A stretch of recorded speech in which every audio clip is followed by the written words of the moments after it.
출애굽기 21장 18절부터 27절의 말씀. 제가 하나님의 말씀을 봉독합니다. 사람이 서로 싸우다가 하나가 돌이나 주먹으로 그의 상대방을 쳤으나 그가 죽지 않고 자리에 누웠다가 지팡이를 짚고 일어나 걸으면 그를 친 자가 형벌은 면하되 그간의 손해를 배상하고 그가 완치되게 할 것이니라. 사람이 매로 그 남종이나 여종을 쳐서 당장에 죽으면 반드시 형벌을 받으려니와 그가 하루나 이틀을 연명하면 형벌을 면하리니 그는 상전의 재산임이라. 사람이 서로 다투다가 임신한 여인을 쳐서 낙태하게 하였으나 다른 애가 없으면 그 남편의 청구대로 반드시 벌금을 내되 재판장의 판결을 따라 낼 것이니라. 그러나 다른 해가 있으면 갚되 생명은 생명으로, 눈은 눈으로, 이는 이로, 손은 손으로, 발은 발로, 된 것은 된 것으로, 상하게 한 것은 상함으로, 때린 것은 때림으로 갚을지니라. 사람이 그 남종의 한 눈이나 여종의 한 눈을 쳐서 상하게 하면 그 눈에 대한 보상으로 그를 놓아줄 것이며 그 남종의 의나 여종의 이를 쳐서 빠뜨리면 그에 대한 보상으로 그를 놓아줄지니라. 아멘. 말씀을 통한 주의 은혜와 평강이 모인 모든 자들 가운데 넘치기를 축원합니다. 출애굽기 21장부터 23장까지는 언약의 서라 불리고 우리는 지금 이 부분을 살펴보고 있습니다. 이것은 20장의 10계명 주신 10계명이 여러 가지 실제적인 상황에서 어떻게 적용되는지를 구체적으로 보여주는 규정들이라고 할 수 있는 것이죠. 이 언약에서는 특이하게도 종에 대한 규정들로 시작하고 있고 이어서 사형에 해당하는 죄에 대해서 살펴보았습니다. 사형에 해당되는 죄는 이 네 가지를 언급하는데 고의적으로 살인을 행한 자, 그리고 아버지나 어머니를 자기 어머니를 치는 자, 그리고 인신매매나 유괴를 하는 자, 그리고 자기의 아버지나 어머니를 저주하는 자가 이 사형에 해당하는 죄로 우리가 지난주에 살펴본 것이죠. 그리고 오늘 본문에 해당하는 말씀은 이제 상해에 관한 보상을 다루는 규정으로 이 사람이 상대방에게 상해를 입힌 경우를 다루고 있는 본문입니다. 우리는 성경을 읽으면서 오늘날에 적용되지도 않는 법에 대해서 왜 배워야 되는가 생각할 수 있습니다. 하지만 성경이 이러한 율법을, 이러한 내용들을 우리에게 전해주는 것은 이 율법의 내용과 적용에 대해 우리가 알물 통하여서 하나님이 어떠한 분이신지를 우리가 깨달을 수가 있고 또한 그 율법 앞에서 우리의 죄가 얼마나 큰지를 깨달아 알 수 있기 때문에 비록 이것이 오늘날에 적용되어지는 법전은 아니지만 우리가 살펴봄으로써 예수 그리스도께서 우리에게 베풀어 주신 은혜가 얼마나 큰지를 알 수 있기 때문에 우리는 이것을 또한 살펴봐야 되는 것이죠. 오늘 본문은 네 가지 경우의 상해를 기록하고 있는데 첫 번째로 우발적으로 다툼이 일어나서 한 사람이 부상을 당하는 경우에 대해 언급하고 두 번째로는 주인이 종을 훈육하다가 그 종이 다치는 경우에 대한 사례를 언급하고 또한 두 사람이 다투다가 임신한 여성이 유산하는 경우 그리고 주인이 종의 신체를 상하게 하는 이 네 가지의 경우를 언급하면서 다루고 있는 것입니다. 그 중에 첫 번째를 보면 18절에서 19절의 말씀입니다. 우리 18절에서 19절의 말씀을 같이 한 목소리로 읽어보겠습니다. 시작.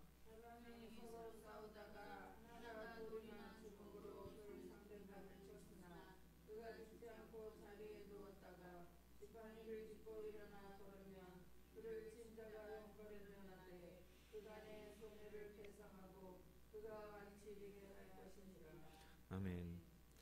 여기 서로 싸우다가 라고 번역된 히브리어는 예리분이라는 단어인데 이 예리분이라는 단어는 다투다, 투쟁하다라는 그 의미의 동사 이 리브가 3인칭 남성형 이제 복수형 형태가 이제 예리분이라는 단어예요.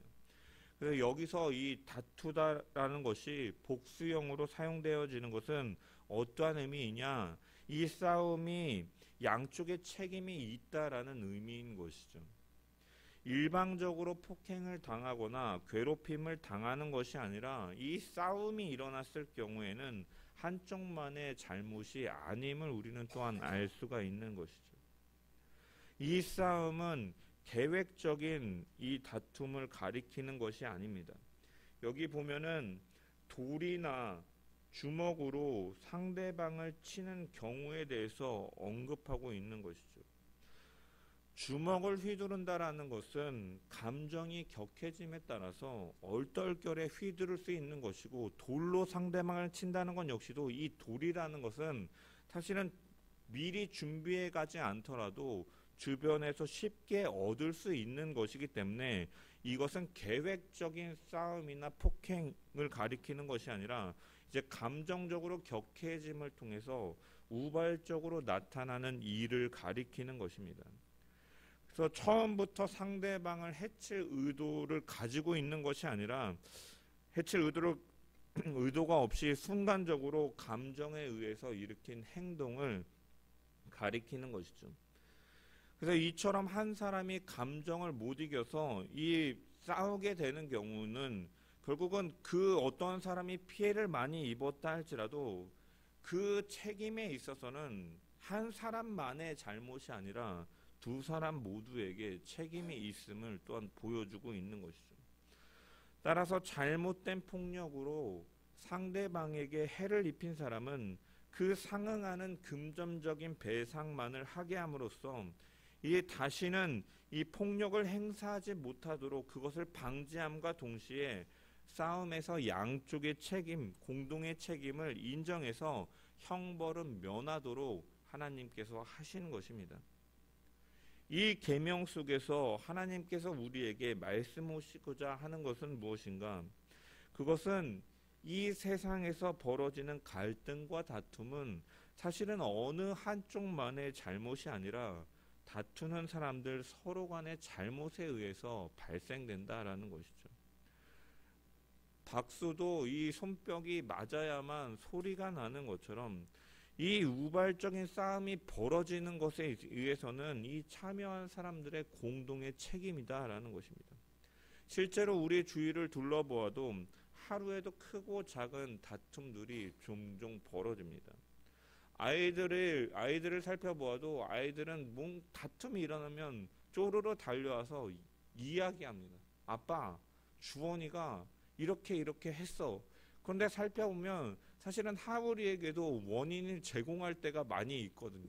그거에 대한 반응으로 주원이가 이제 누나를 뭐 때리거나 아니면 뺏어오거나 하는데, 하울이는 그때 보면은 자기는 잘못이 없고 주원이가 그랬다라고 말합니다. 반대의 경우도 마찬가지예요. 누나가 나 이거 뭐 주지 않았어 하는 거 보면 자기도 누나 거를 가지고 있어가지고 누나가 그것에 대한 반작용으로 그것을 뺏어 갖고 왔는데, 이처럼 이 자신은 잘못이 없고 서로가 상대방에게 잘못이 있다라고 비난을 하지만 사실은 둘 다 잘못하는 경우들이 대부분이다라는 것이죠.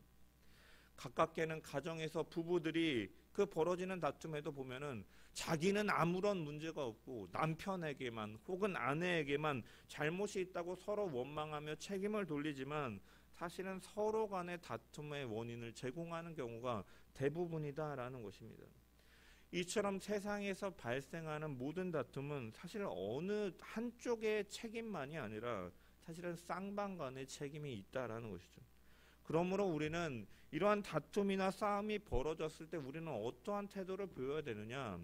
이것에 대해서 상대방만을 원망하고 비난하기보다는 먼저 그에 앞서 나에게는 어떠한 책임이 있는가, 나에게는 어떠한 잘못이 있는가를 먼저 살펴봄으로써 먼저 사과하고 나의 잘못을 고백하고 인정함을 통해서 싸움이 확대되어 가기보다는 그것을 멈추고 이제 나에게서 먼저 그 잘못을 찾을 때 세상은 보다 평화롭고 화목한 세상이 되고 하나님께서 존귀하게 여기시고 형상과 모양대로 창조하신 그 인간의 우발적으로라도 그 생명을 빼앗는 일들이 조금은 들어줄 수 있지 않을까. 또한 사랑이 점점 더 인정함을 통해서 사과함을 통해서 더 아름다운 세상으로 만들어갈 수 있다라는 생각을 해봅니다.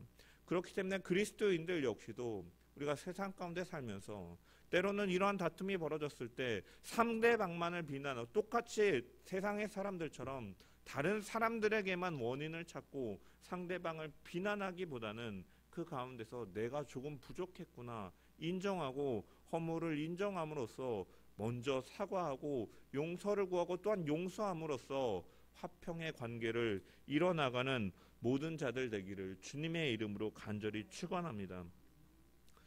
이런 싸움이 벌어졌을 때 18절에 보면은 그가 죽지 않고 자리에 누웠다가 지팡이를 짚고 일어나 걸으면 형벌을 면하되 그가 받은 손해를 배상하라 라고 말씀하고 있습니다.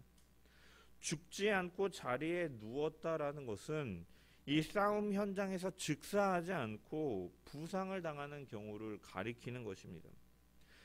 이 가해자는 피해자가 사망하느냐 회복하느냐가 확인될 때까지 감옥에 갇혔다가 그 결과가 나타나면 그에 따른 처벌을 받아야만 했습니다. 만약에 그가 누웠다가 사망하는 경우가 생기면 우리가 앞전에 13절에 살펴본 것처럼 고의적으로 살인한 것이 아닌 것에 해당해서 이제 도피성으로 도망해야 됐고 본문처럼 회복이 된 경우 즉 여기 일어나 걸으면이라는 문장을 직역해 보면 그는 일어났다 그리고 그는 스스로 걸었다라는 의미입니다. 또한 여기 해석되지는 않았지만 원어 성경에 보면 밖으로라는 단어가 함께 기록되어 있습니다. 즉 문자적으로 만일 그가 일어나서 밖에서 그의 지팡이로 걷는다면이라는 의미인 것이죠. 즉 피해자가 자리에서 일어나 외출할 정도까지 되면 스스로의 힘으로 외출할 정도까지가 되면 부상이 회복된 것으로 간주하고 그가 완치될 때까지의 그런 계산을 해서 그것에 대한 보상을 하게끔 말씀하고 있는 것입니다. 주목해 봐야 될 부분은 19절에 이 형벌을 면하되 그간의 손해를 배상하라 라고 말씀하고 있다는 것이죠. 이 그간의 손해를 배상하라라는 문장을 원어로 보면 오직 단지라는 이 부사 라크가 사용되고 있습니다. 즉 상대방을 부상시킨 이 가해자의 책임의 범위를 분명히 한정적으로 명시하고 있다는 것. 그 손해에 대해서 단지 그 손해에 대해서만 보상하라라고 말씀하고 있는 것입니다. 이것은 무엇입니까? 가해자가 분명히 우발적으로 상해를 일으키는 잘못을 저질렀지만 그에 대해서 무한한 책임을 지게 하거나 끊임없는 죄의식에 사로잡히는 것에 대해서는 방지하시고자 하는 하나님의 명령인 것이죠. 또한 피해자가 부상을 당해서 병상에 누워있음으로 인해 본 손해에 대해서 이것에 대해서는 분명하게 오직 그것에 대해서는 너가 분명히 그 피해에 대해서는 원상복구에 해당하는 보상을 해야 하는 점을 통해서 하나님은 분명히 이렇게 엄격하게 그 하루하루 그가 완전히 회복될 때까지의 완전한 또한 보상을 엄격하게 적용하심을 통해서 무엇을 할 수 있느냐? 하나님께서는 이웃의 재산과 생명에 대해 결코 함부로 해하지 못하도록 하시고 계시고 또한 자신의 우발적이고 그 감정적인 그 폭력적인 행동이 얼마나 자신을 망치는 일인가를 사실은 깨닫도록 하나님께서는 가르치고 계시다라는 것이죠. 우발적으로 감정이 상해서 다치게 하고 상해를 입혔을 때 그냥 일정 부분에 그냥 뭐 공탁제도처럼 오늘날의 공탁제도처럼 일부분 내가 그것에 대해서 보상할 의지를 보이면 판사가 알아서 감형해 주는 것이 아니라 확실하게 그 피해에 대해서는 확실하게 원상복구에 해당하도록 하나님께서는 그 책임을 또한 가해자에게 주심을 통해서 너의 그 감정과 너의 그 폭력적인 행위가 얼마나 큰 책임이 따르는가를 보게끔 하심을 통해 이웃에 대한 재산과 생명에 대해서 보호하시는 하나님임을 우리는 분명히 살펴볼 수가 있는 것이죠. 따라서 우리는 이 부분들을 통해서 우리가 이 분노나 화에 대해서, 이 분노에 대해서 우리가 절제하고 컨트롤하는 것이 얼마나 중요한가를 또한 생각해 볼 수가 있는 것입니다. 인류 최초의 그 살인 사건은 무엇 때문에 벌어졌습니까? 가인이 아벨을 죽이는 사건은 이 하나님께서 자신의 제사를 받지 않으시는데 동생의 제사를 받으시는 모습을 보면서 하나님에 대한 분노와 또한 동생에 대한 시기와 질투와 화로 인해서 그러한 형제 살인이 벌어진 것을 우리는 분명히 기억해야 될 것이고, 또한 잠언서 12장 16절에 보면 미련한 자는 지금 당장 분노를 나타내거니와 슬기로운 자는 수욕을 참느니라 라는 말씀처럼 우리는 그 우발적인 감정으로 인해 분노를 드러내고 감정에 의해서 행동하는 그러한 모습들이 미련한 것이고 우리는 지혜 있는 자로 살아가야 됨을 우리는 분명히 기억해야 될 것입니다. 하나님께서는 부상과 회복의 경우 형벌은 면하고 금전적으로 보상하게끔 하신 것은 싸움을 조장하시거나 허용하시는 것이 아니라 그러한 우발적인 상황이 벌어지는 것에 있어서는 분명히 쌍방의 과실이 있기 때문에 서로가 조심해야 할 것과 또한 이웃의 재산과 생명을 결코 함부로 해하지 못하게 하시는, 그리고 마음을 다스리도록 말씀하시는 하나님의 뜻임을 기억하면서 우리는 미련한 자가 아니라 지혜로운 자로서 세상을 살아가는 저와 여러분 되기를 소망합니다. 그리고 이어서 두 번째 상해의 경우를 보면 20절과 21절의 말씀입니다. 한 목소리로 읽어보겠습니다. 시작. 사람이 매로 그 남종이나 여종을 쳐서 당장에 죽으면 반드시 형벌을 받으려니와 그가 하루나 이틀을 연명하면 형벌을 면하리니 그는 상전의 재산임이라. 아멘. 우리가 생각할 때 종이 하루나 이틀 더 산다고 해서, 더 살고 죽었다고 해서 금방 죽게 만든 것이 무슨 차이가 있는가라고 생각할 수 있지만, 그러나 여기에는 아주 중요한 차이가 있다라는 것이죠. 이 규정은 어떠한 규정이냐면 노예 학대에 관한 규정으로 주인들의 그 과도한 폭행으로부터 이 보호하기 위해 제정된 이 규정입니다. 주인이 남종이나 여종을 때려서 그날에 죽었다라는 것은 무엇이냐? 그 주인은 그렇게 죽일 마음을 가지고 고의적인 의도를 가지고 그를 과도하게 대하였기 때문에 그는 분명히 형벌을 받아야 되는 대상이다라는 것이죠. 고의적인 살인으로 판단되어지기 때문에.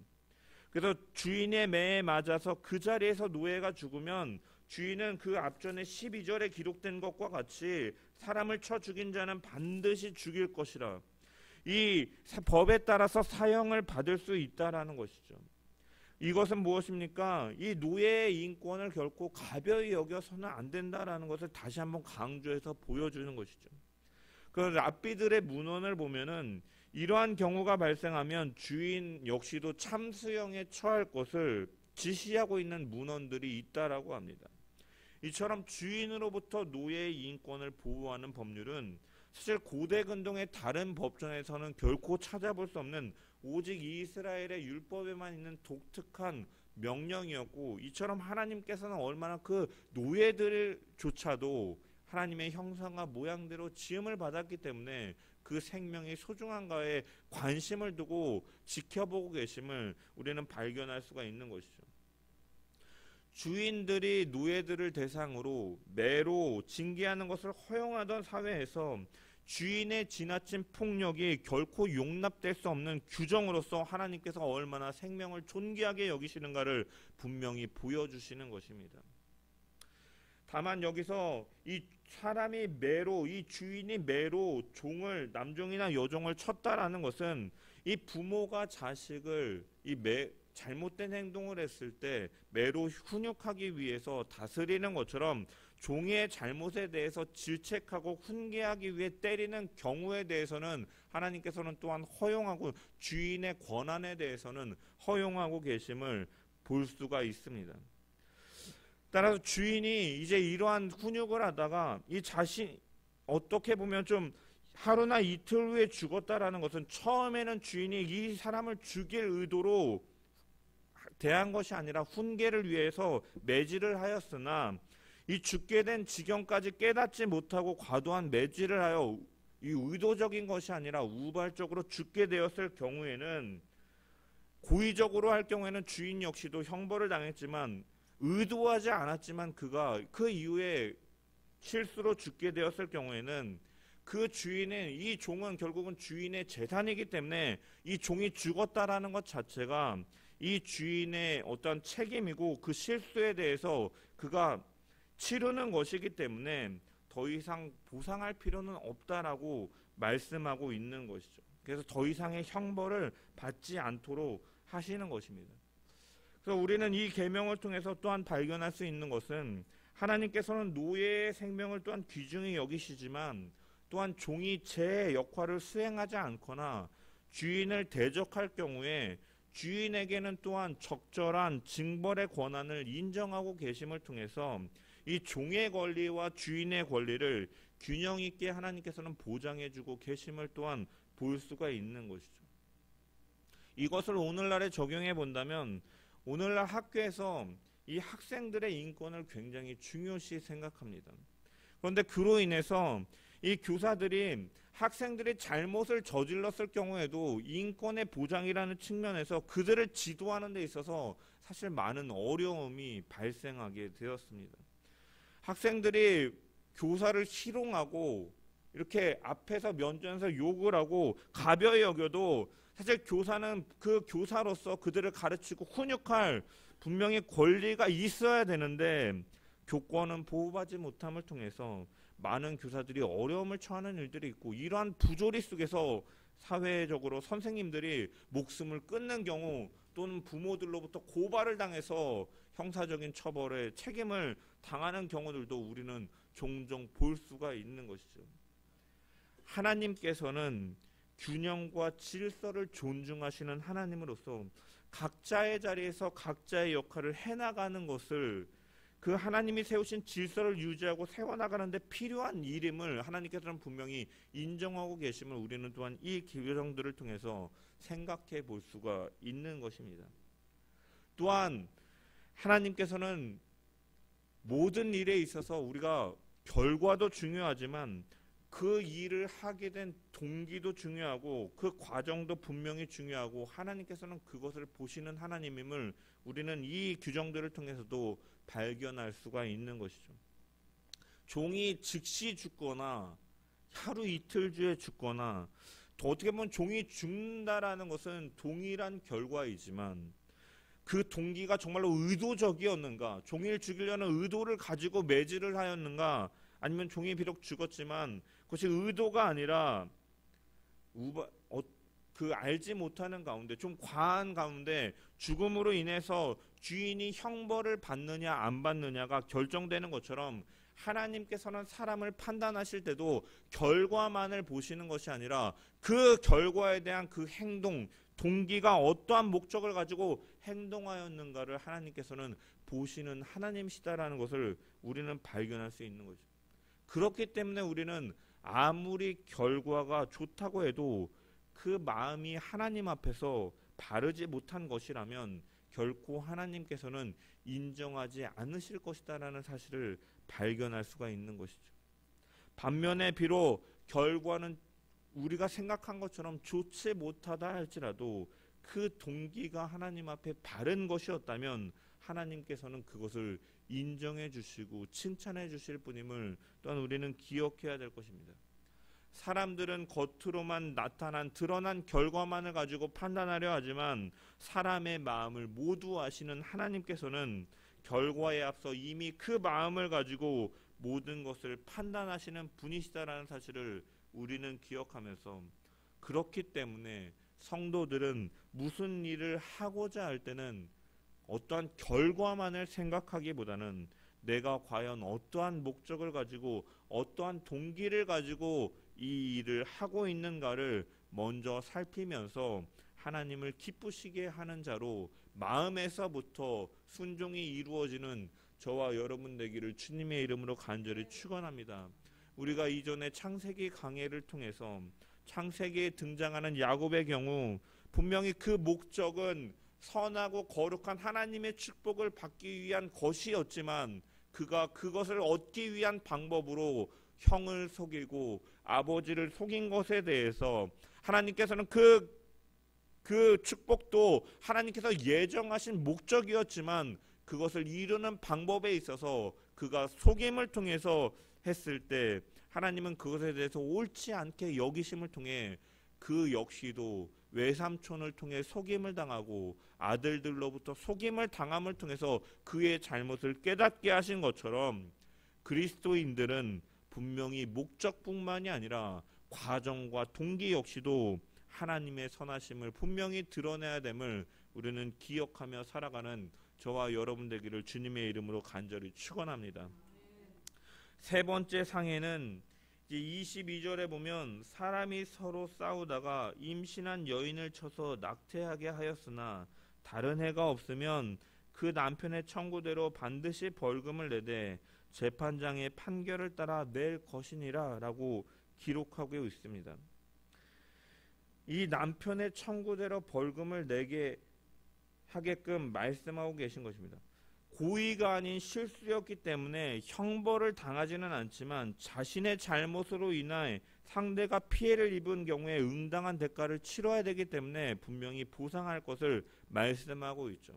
다만 이러한 경우에도 피해자의 요구가 지나치지는 못하도록 재판장의 판결을 쫓아 보상하도록 명령하고 계신 것입니다.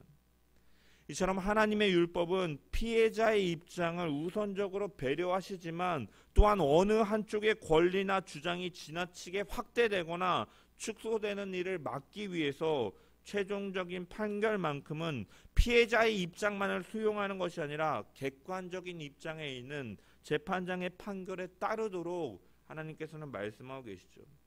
이는 상대방의 약점을 이용해서 부당하고 과중한 그 이득을 취하는 것을 방지하기 위함인 것이고 또한 사회에 이 정의적으로 이러한 사법기관들의 객관적인 판단을 통해서 그러한 죄인에 대해서는 형벌이 이루어져야 됨을 보여주고 있는 것입니다.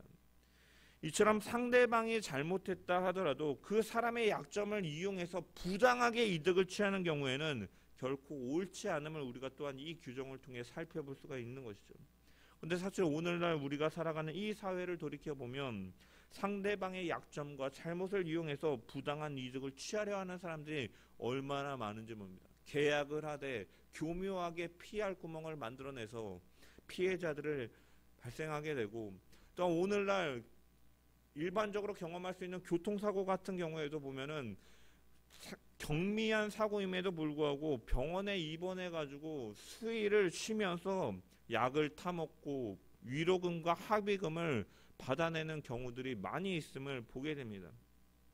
제가 얼마 전에 뉴스에서도 본 건데 어떤 차량이 좁은 길을 지나가다가 이 사이드 미러를 이 옆에 있는 거울을 톡 하고 쳤는데 그것으로 인해서 그 차 안에 타 있던 사람들이 다 병원에 입원해가지고 합의금과 위로금을 받아낸 경우가 있었는데 어떤 경우에는 그 사람이 사실은 경찰관이었고 어떤 사람은 구급차 운전사가 또한 이러한 일을 한 것을 그 보도되었던 뉴스를 본 기억이 납니다. 이처럼 사실은 이러한 그 상대방의 잘못이나 그러한 약점을 이용해서 부당하게 어떻게든 내가 이득을 취하면 된다라고 대하며 살아가고 있는 세상 속에서 살아가고는 있지만 우리 그리스도인들은 결코 이러한 행동을 해서는 안 된다라는 것이죠. 그것을 가지고 혹시나 목적을 선하게 사용하겠다라는 의도에서 한다고 할지라도 그 과정이 결코 의롭지 못하면 하나님께서는 기뻐하시지 않으실 것입니다. 우리는 상대방의 실수로 인해 과실로 인해 부상을 당하고 이로 인해 금전적인 이득을 취할 수 있는 기회가 생긴다 할지라도 원래 보상이 아니라 그 이상의 것을 얻어내려고 하는 이러한 모습들은 결코 바람직하고 정직한 행동이 아님을 기억해야 되면서 우리는 부당한 이득을 취하는 것을 결코 하나님께서 기뻐하시고 원하시지 않는 것을 우리는 기억하며 정직과 선을 행하며 살아가야 되는 우리가 되어야 될 줄 믿습니다. 이어 네 번째로 26절부터 27절의 말씀을 보면은 사람이 그 남종의 한 눈이나 여종의 한 눈을 쳐서 상하게 하면 그 눈에 대한 보상으로 그를 놓아줄 것이며 그 남종의 이나 여종의 이를 쳐서 빠뜨리면 그 이에 대한 보상으로 그를 놓아줄지니라 라고 기록하고 있습니다.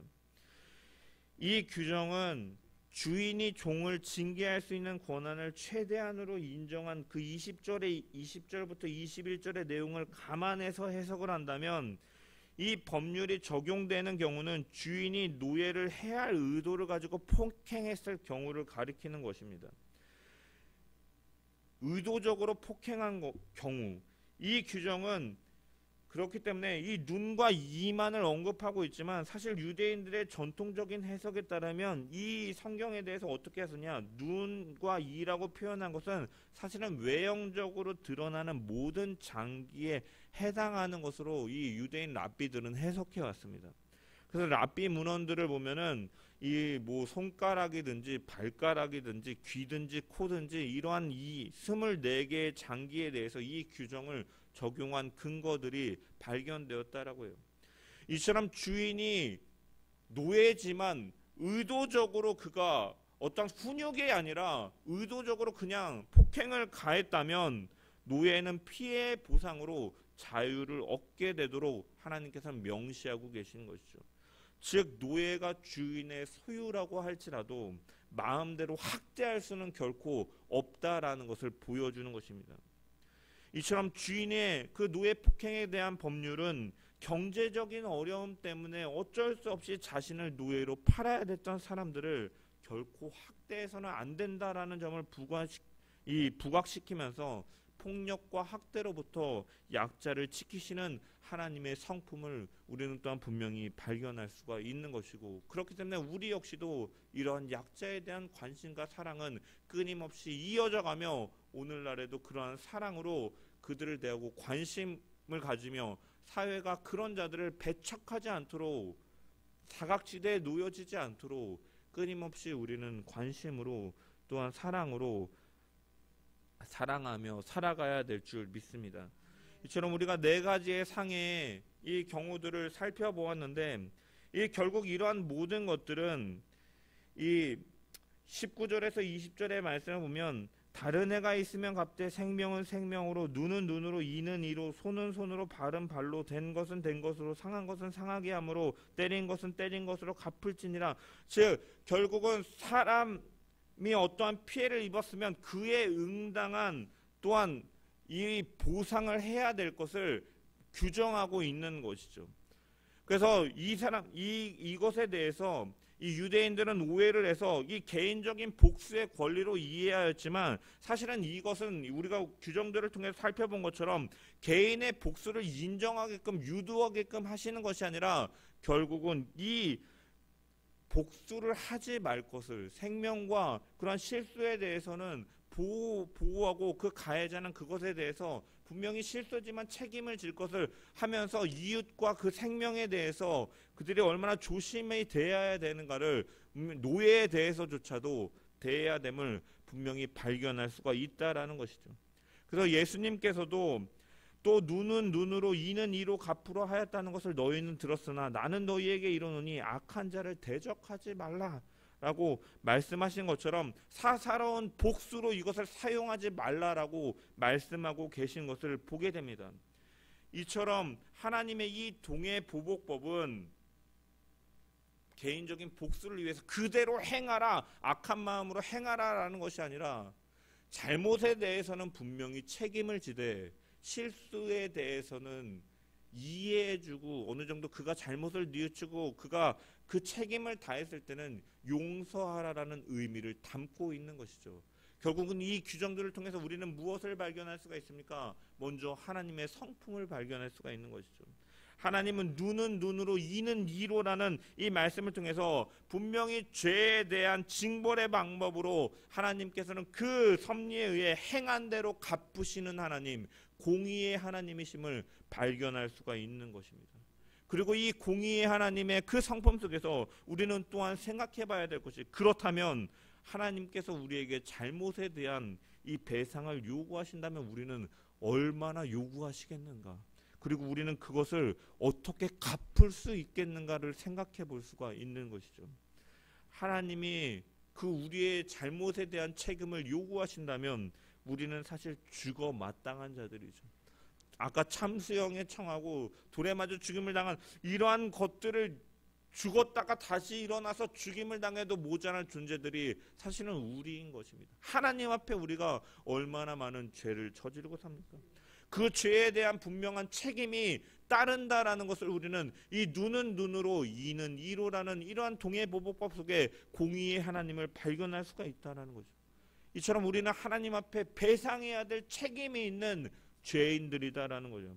하지만 그것은 우리가 언급했다시피 나의 힘으로는 그것을 다 요구할 수도 만족할 수도 없기 때문에 우리는 그것을 우리의 힘으로는 배상할 수가 없고, 사실은 그 죄값을 다 치르기 위해서는 영원한 형벌인 그 지옥에 가서 우리는 그 처벌을 받아야 마땅한 존재들인 것이죠.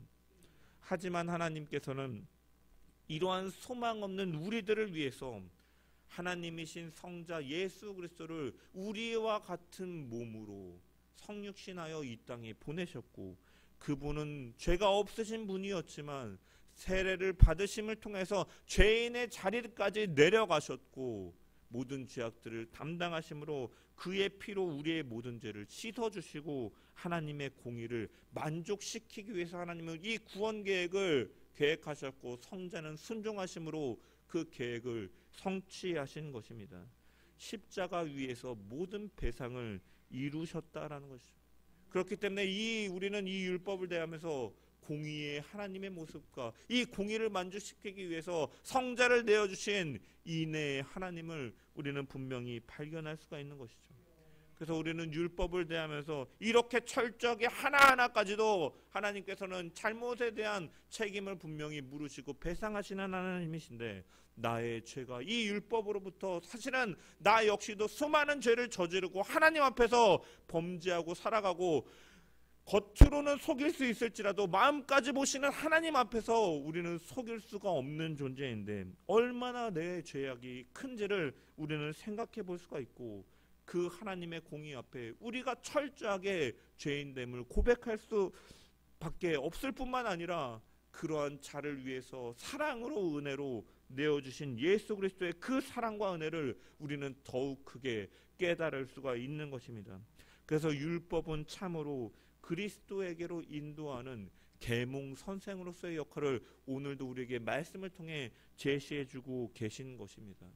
따라서 우리는 오늘의 말씀을 대하면서 이스라엘에게 주신 율법을 통해서 하나님의 어떠한 분이신가, 공의의 하나님, 인애의 하나님이심을 기억하며 내가 하나님 앞에 사실은 배상할 수조차 없는 자격 없는 죄인이었지만 이런 소망 없는 자에게 하나님께서 은혜로 용서하여 주셨거나를 깨닫고 감사하면서 사랑받은 자로서 사랑하며 살고, 하나님이 약자를 그렇게 관심을 갖고 사랑하시고 지키셨던 것처럼 우리 역시도 그런 소외받고 비천한 자리에 있는 자들에 대해서, 또한 하나님을 알지 못하고 예수 그리스도를 부인하면서 죄의 형벌로 걸어가고 있는 자들을 향해서 복음을 전하여 주고 은혜로 그 사랑을 전하여 줌을 통해서 하나님의 사랑을 나타내고, 또한 하나님의 정의가 이 땅 가운데 올바로 세워짐을 통해서 하나님의 질서와 그 균형이 세워져 갈 수 있도록 그리스도인들이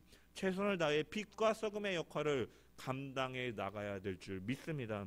그러한 역할을 감당해 나가는 우리 모든 세상의 빛교회 성도들 되기를 주님의 이름으로 간절히 축원합니다.